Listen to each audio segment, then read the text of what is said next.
what is the impact of recession? Clearly, that is going to be, various theories have been proposed. People say the recovery will be a sawtooth recovery. That means up and down, bouncing for some time before we come back to the pre-COVID level. People are talking about a square root recovery. That means there will be a recovery which will be short-lived, then there will be a bigger tip, then we'll bounce back to better position than this thing. You must have heard of V, W, etc. All the kind of symbols that come across this day. So the recovery really depends on two things: consumer behavior, that is definitely changed post-COVID, and two, the incentives that are available. The incentives, the packages, the stimulus, the reforms, whatever you might call, that is available, both monetary and fiscal, for the businesses to restart. To give you a simple example. In the US, when this happened, they announced huge packages, 2 trillion, etc. That as to a percentage of GDP, etc. That may not be so relevant, but the implementation of that is very, very relevant. The way they went about doing it is, they said, I'm going to launch a paycheck, I don't really, a PPP program, paycheck payment program, where the government said, for businesses under $500 billion, I'll pay the payroll of the employees for the next 4 payroll cycles. That's about, it's a fortnightly payroll cycle. So for 2 months, don't worry about it. We'll pay the payroll of the companies. We don't care about whether you're successful, not successful, you're running, you're closed down, doesn't really matter. Simple.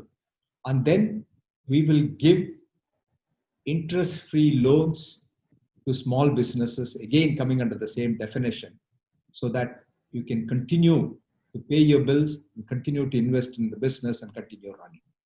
Very, very straightforward. Of course, there were some initial hiccups. There are some big companies, food chains that were $100-500 million, burger chains that took the money before some of the smaller businesses could take. So it was published, and that one thing great about that economy is everything is open and transparent. And then the moment they came under a cloud or fire for grabbing the money, they immediately returned the money and said, okay, we'll wait our turn in the line. Let the smaller businesses who have earned more take the money. And after that, if there is anything left, we will come back and take it. So this immediately put a lot of confidence among the people in the government, saying that, hey, they are not going to let us go. At least those who are employed in the formal sector, because the unemployment reached so much in the US, the government is willing to spend a lot of money and time and effort, think through and solve the problem for us. Now in India, the situation is different. We can afford, we can, in a monetary policy in terms of Reserve Bank, easing the interest rates, etc., is helpful, provided there are borrowers.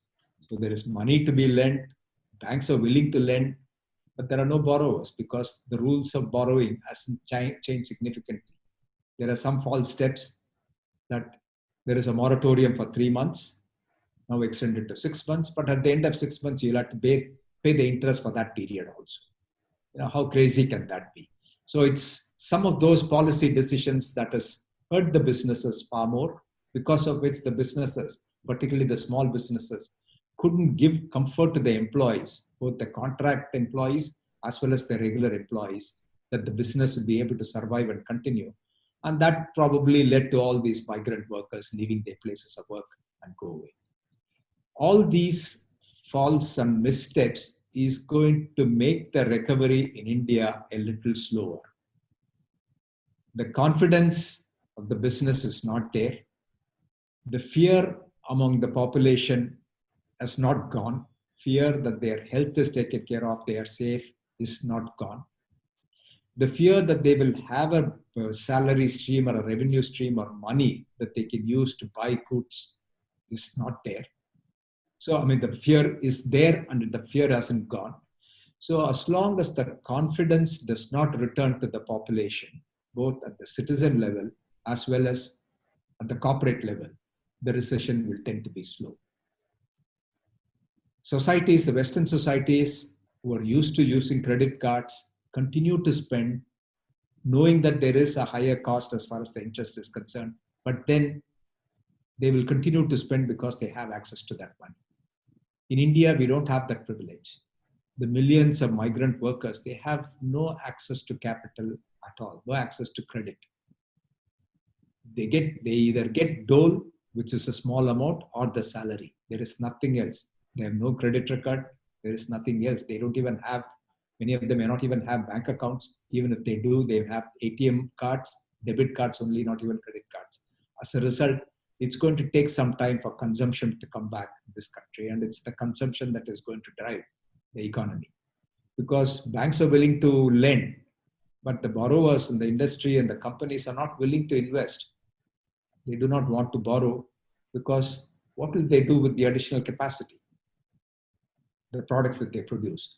My neighbor is Maya Appliances, who manufactures VDM home appliances, VDM grinders, mixies, etc. Well-known brand, very good quality, an innovative product, very different from the old steel products. They were the first ones to innovate in many areas. Now their factory is shut. He's been paying them salary. He says that, these are people, I understand the living conditions of these people. I'm continue to pay salaries, even if it means I have to take a loss. Very, very nice, genuine of them. Part of the TTK family, the family backing shows up. But he's not in a position to produce. He used the capacity to produce face shields and masks, some PPE equipment, etc. He says, I've got inventory of all these home appliances.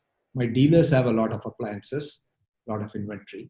Until that is liquidated, there's no point in me borrowing or even otherwise manufacturing. So the consumption has to return. That means money in the hands of people is the most important thing. That's when the recovery curve will happen. So keep watching the money supply. Keep watching how much of money is pumped into the economy. Fiscal is not a problem. Government can spend a lot. The economic theory in that area has also changed.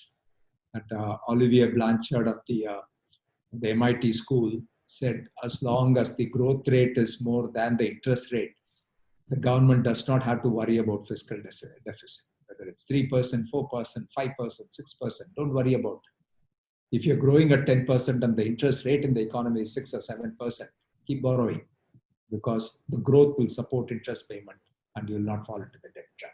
And that's supported by Geeta Gopinath and all the other economists. So I think the economists of the country know all this. They will take the appropriate action, but we've always been a little slow in doing it. And therefore, coming out of recession, surely we'll come out of it, but it's going to be a little slow in India.